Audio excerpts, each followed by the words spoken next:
கர்த்தருடைய பரிசுத்த நாமத்திற்கு ஸ்தோத்திரம். இன்றைய நாளுக்கான தேவவார்த்தை மத்தேயு 1 அதிகாரம் 21 மற்றும் 22 வசனங்கள்.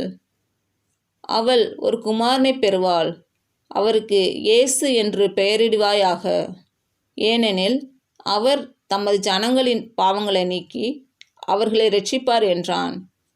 தீர்க்கதரிசியின் மூலமாய் கர்த்தராலே உரைக்கப்பட்டது நிறைவேறும்படி இதெல்லாம் நடந்தது.